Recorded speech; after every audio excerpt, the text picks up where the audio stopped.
और अब बात केंद्रीय मंत्रिपरिषद की बैठक की। पीएम मोदी ने मंत्रिपरिषद के साथ बैठक की है। महिला सुरक्षा समेत अहम मुद्दों पर मंथन हुआ। पीएम मोदी ने मंत्रालयों को सौंपे हैं बड़े टास्क।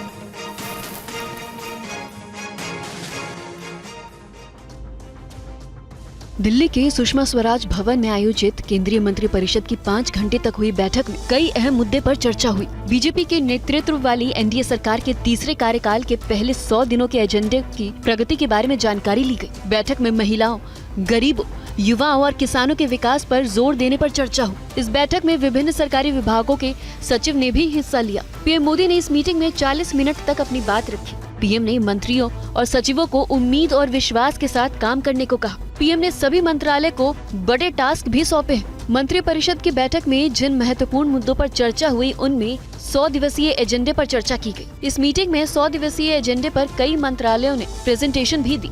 मीटिंग में विकसित भारत 2047 के लक्ष्य पर विशेष फोकस किया गया। इंफ्रा, सोशल, डिजिटल और टेक्निकल विषयों पर संबंधित मंत्रालयों से बातचीत की गई। नई रेलवे लाइनों, बंदरगाहों, हवाई अड्डों के निर्माण पर भी जोर देने पर विचार किया गया।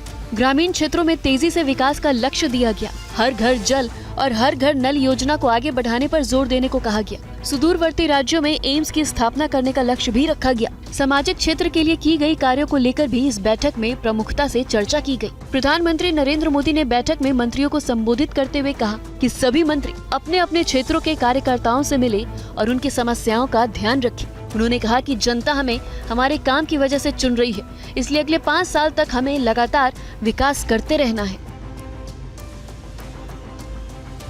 झारखंड जीतने के लिए बीजेपी ने प्लान बनाया है। आदिवासियों के लिए आरक्षित सीटों पर पार्टी ने बड़े आदिवासी चेहरे को मैदान में उतारने का प्लान तैयार किया।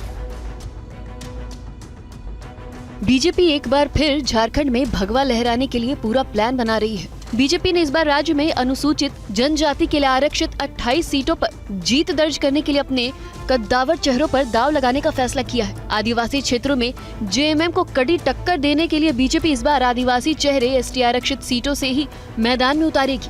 बीजेपी के ये चेहरे अब एसटी आरक्षित सीटों पर फाइट करते नजर आएंगे, जिनमें अर्जुन मुंडा, बाबूलाल मरांडी, सुदर्शन भगत, गीता कोड़ा, लुइस मरांडी, सीता सोरेन, सुनील सोरेन, दिनेश ओरांव, समीर ओरांव, चंपाई सोरेन के बीजेपी में आने के बाद पार्टी और मजबूत होगी।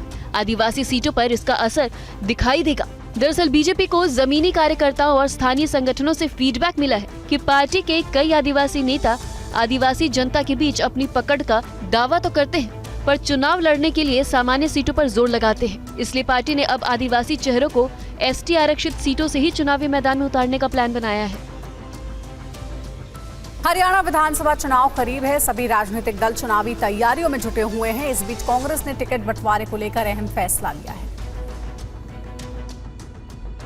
TV9 भारतवर्ष ने अपने दर्शकों को खबर दी थी कि कांग्रेस आला कमान बतौर सांसद कुमारी शैलजा और रणदीप सुरजेवाला को विधानसभा टिकट देने के हक में नहीं है, जिसका ऐलान आज प्रभारी दीपक बावरिया ने कर दिया है। कोई एमपी ने टिकट मांगी नहीं है और चुनाव में हम किसी एमपी को लड़वाना भी नहीं चाहते हैं। वहीं कांग्रेस नेता आलोक शर्मा ने कहा है कि सीएम कौन होगा इसका फैसला हाईकमान और विधायक करेंगे। कौन सीएम का चेहरा होगा वो विधायक और हाईकमान मिलकर तय करेंगे। ये सब लोगों ने बहुत स्पष्ट कर दिया है। सरकार हम बनाने जा रहे हैं, 2/3 बहुमत के साथ सरकार बनाने जा रहे हैं। पाकिस्तानी आतंकी फरहतुल्लाह गोरी ने भारत पर हमले की धमकी दी है। उसने स्लीपर सेल से ट्रेनों की पटरियों को उड़ाने की धमकी दी है। आतंकी के निशाने पर कई हिंदूवादी नेता भी। पाकिस्तान में बैठे एक आतंकी ने भारत को धमकी दी है। पाकिस्तानी आतंकी फरहतुल्लाह गौरी ने ट्रेन पटरियों को उखाड़ने की धमकी दी है। आतंकी ने एक वीडियो जारी कर अपने स्लीपर सेल से दिल्ली, मुंबई समेत दूसरे शहरों में ट्रेनों की पटरियों से उतारने और सप्लाई चेन को डिस्टर्ब करने के लिए कहा है। 3 हफ्ते पहले जारी 12 मिनट की इस वीडियो में फरहतुल्लाह गोरी ने अपने स्लीपर सेल को दिल्ली, मुंबई समेत देश के दूसरे शहरों में ट्रेनों को पटरियों से उतारने के लिए कहा था। आतंकी ने अपने वीडियो में स्लीपर सेल्स को आदेश दिया है कि उन्हें दस्तों में बंटकर काम करना होगा। फरहतुल्लाह ने भारत की ट्रेन और रेलवे लाइन को नुकसान पहुंचाने का आदेश दिया है। उसने अपने स्लीपर सेल को कहा है कि भारत के ट्रांसपोर्ट सिस्टम को तबाह करना होगा। आतंकी ने भारत की सप्लाई चेन को निस्तानाबूद करने को कहा है। भारतीय फौज और पुलिस के सिस्टम को भी बर्बाद करने का आदेश दिया गया है। फरहतुल्लाह ने हिंदुत्व के खिलाफ सबको एकजुट होने को कहा है।